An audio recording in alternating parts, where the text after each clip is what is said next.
doesn't really offset this fact and this big news, this October surprise. Mark Milley, McMasters, and some of the other guys came out and basically talked crap about him for a long time. But Mark Milley especially came out and basically said Trump was a fascist. But he didn't say it like he wasn't like he was intending to say it. What happened is he kind of forced himself into saying it, and it's the funniest thing possible how he does this. So this is Mark Milley on an interview, and this is where he calls Trump a fascist. This is just crazy how he gets there.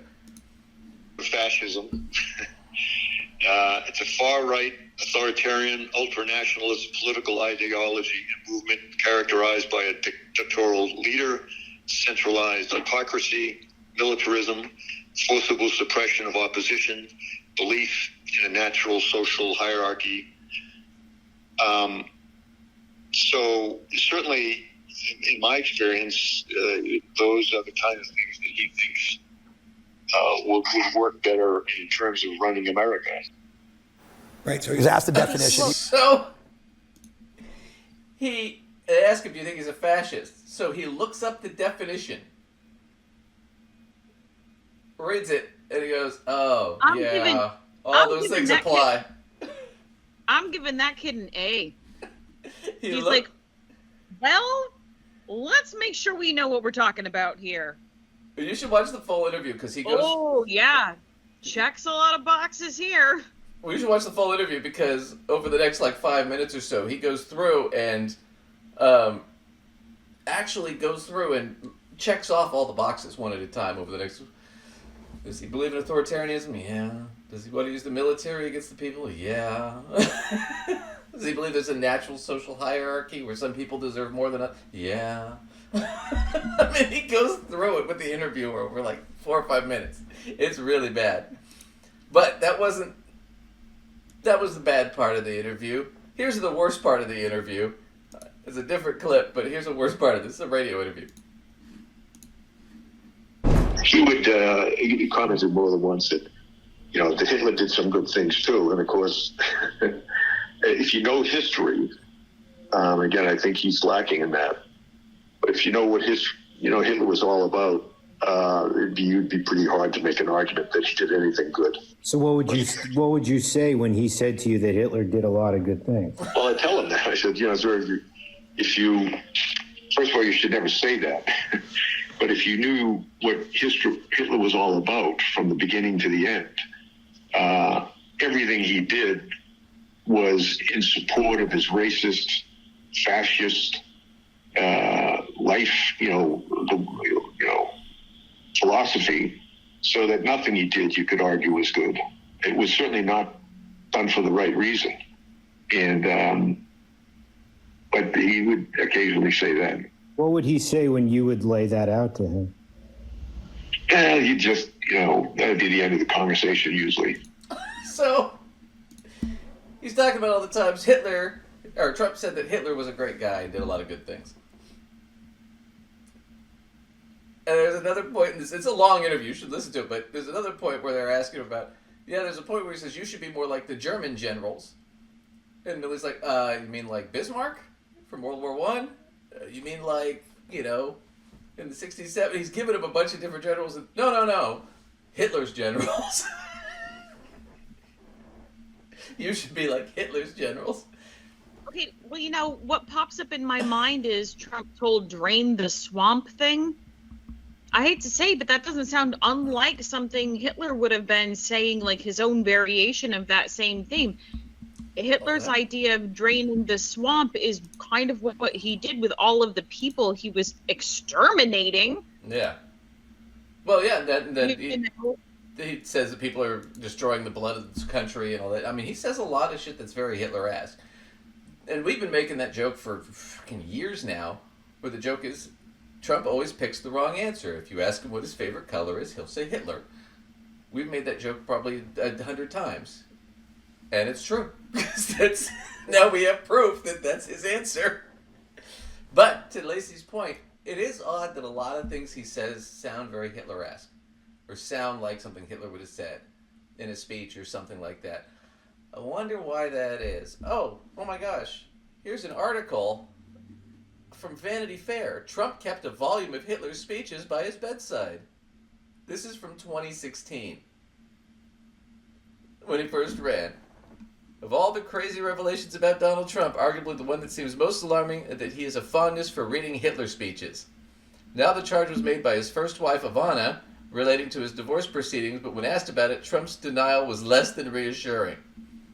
Last April, perhaps the surge of Czech nationalism, Ivana Trump told her lawyer, Michael Kennedy, that from time to time her husband reads a book of Hitler's collected speeches. The book is titled My New Order, which he keeps in a cabinet by his bed. Kennedy now guards a copy of My New Order in a closet in his office. As if it were a grenade. Sorry. Hitler's speeches from his earliest days up to the phony war of 1939 reveals extraordinary ability as a master propagandist. Did your cousin John give you the Hitler speeches? I asked Trump. Trump hesitated. Who told you that? I don't remember. I said, actually, it was my friend Marty Davis from Paramount who gave me a copy of Mein Kampf, and he's a Jew. Marty's response was, I did give him a book about Hitler, Marty Davis said, but it was My New Order. Hitler's speeches, not Mein Kampf. I thought he would find it interesting. I'm his friend, but I'm not Jewish. So he had the book. He didn't deny having the book. He didn't deny keeping it by his bedside. Now, how often he read it? I mean, doesn't strike me as a big reader, but it doesn't shock me then that a lot of his speeches sound that way. And a lot of the way he talks sounds that way. Because if that's what you're reading, you're going to regurgitate it, you know? The old 90% of what you do is what Then you look practice. at that. Good. Look at that next line. Look at that next line. Which one? But later Trump returned to the subject. If I had these speeches, I'm not saying that I do. I would never read them. Yeah, he doesn't really deny it. If I did it, I'm not saying I did it, but if I did it, I wouldn't have done it. But I'm not saying that I didn't do it.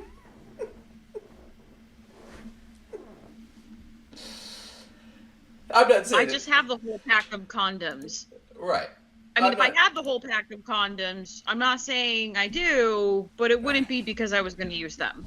Well, no, I wasn't. Because I wasn't off doing a thing that, you know. Right. I wasn't anticipating. I'm not up to no good. I wasn't anticipating sex. And I'm not saying I have condoms. I'm just saying that if I did, it wasn't because I would be anticipating sex.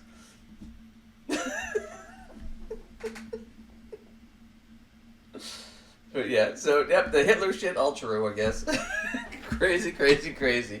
So, let's move into Fox News. Fox News, what do you think about the Hitler thing? Here's Josiah from the what is it, Pondering Politics? And he's going to cover this. I think I have the same T-shirt that he's wearing. I'm just happy to say. Def Leppard Journey shirt. But let's see what Fox and Friends has to say. Lead us in, Josiah. As stunning as that all is, this is how Fox and Friends tried to defend, launder, and sanitize Trump's obsession with Hitler. Absolutely. The opinion on this, I saw this coming. You know, I've said this for about a year. Yeah, you did call this. So I read H.R. McMaster's book. I thought that was going to be it. I find him unbelievably insightful and smart. I read his book. And you know what he did as national security advisor? He spent the whole time dealing with Mattis and Kelly, who I also like and have huge respect for, who didn't like the president, thought he was incompetent and not capable of doing the job. And they thought it was their job to rein him in. McMaster said, even though he's a 3-star, telling 4 stars, and said, we're civilians now, that's not your job. Your job is not to rein in the president. Your job is to give him the best advice possible and do what he said. Play this out.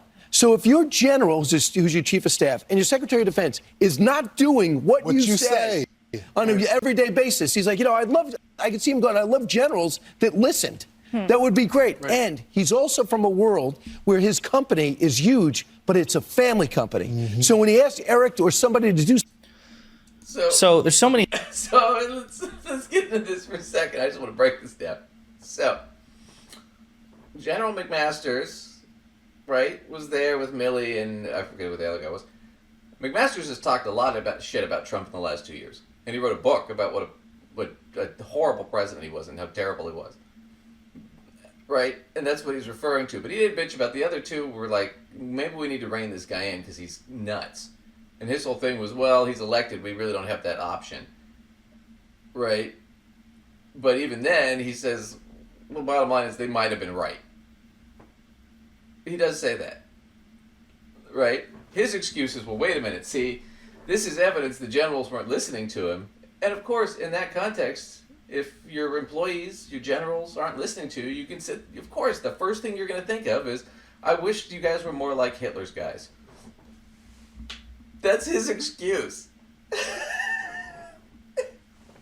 It's not that Trump is fascinated with Hitler. It's just that's the natural first thing that comes to your mind.